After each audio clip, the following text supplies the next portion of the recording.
Hello friends, ఈరోజు రెండు మంచి హెల్దీ స్నాక్స్ రెసిపీతో మీ ముందుకు వచ్చేసినాను. తినడానికి చాలా బాగుంటాయి, క్రంచీగా స్పైసీగా బాగుంటాయి. అండ్ ఇవి చాలా హెల్దీ కూడా. ఫుల్ మక్కని మీరు పిల్లలకి లంచ్ బాక్స్లో స్నాక్స్ బాక్స్కి కూడా పంపించవచ్చు. ఇవేంటనుకుంటున్నారా? ఇవి చీరియోస్ అయితే నేను ఫ్లేవర్లెస్ తీసుకున్నాను అనమాట. దీంట్లో ఏమీ ఫ్లేవర్ లేదు, ఒరిజినల్ ఉంటుంది. కొంచెం సాల్టీ ఫ్లేవర్తో ఉంటుంది. సో ఈ రెండు స్నాక్స్ ఎలా చేయాలో చూపిస్తాను ఇప్పుడు. సో ఇంగ్రీడియంట్స్ వచ్చి చీరియోస్ అన్నమాట. నేను 1 ప్యాక్ చీరియోస్ తీసుకున్నాను. కొంచెం కరివేపాకు, కొత్తిమీర, చిల్లీ పౌడర్ అండ్ ఇది గార్లిక్ దంచి పెట్టుకున్నాను.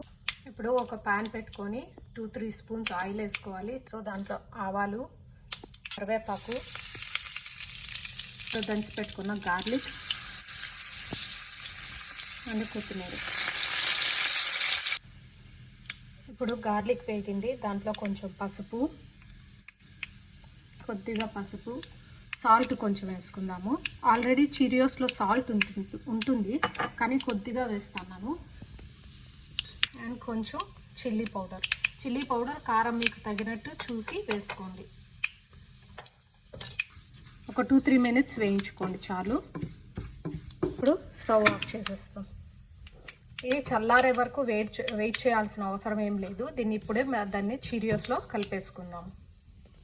చీరియోస్ త్వరగా ఆయిల్ అబ్జర్వ్ చేసేసుకుంటుంది కాబట్టి అంతా ఒకేసారి వేసుకోవద్దండి. కొద్దిగా వేసుకొని బాగా కలపెట్టుకోవాలి.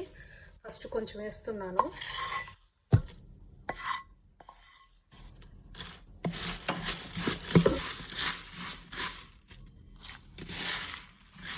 చూసారా, ఎమ్మీగా చీరియోస్ పోహా రెడీ అయిపోయింది.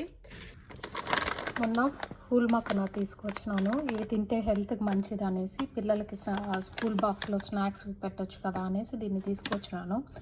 ఇప్పుడు దీనికి ఆయిల్ వేసి కొంచెం చిల్లీ పౌడర్ వేసి పోపు పెడతాను.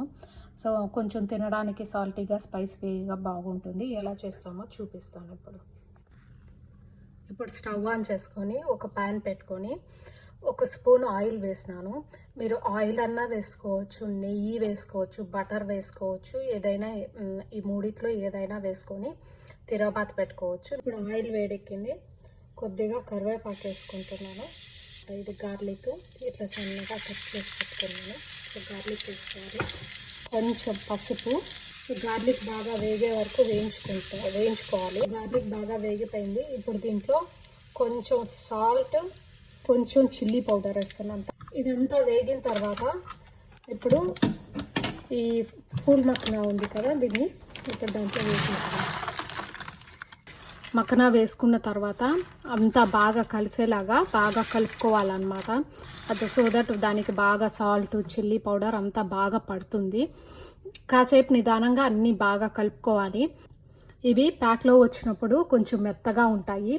అట్లనే స్టవ్ పైన సన్న మంట మీద అట్లనే కొద్దిసేపు వేయించినామంటే బాగా కరకరలాడుతూ ఉంటాయి. ఒక మంచి హెల్తీ రెసిపీ రెడీ అయిపోయింది.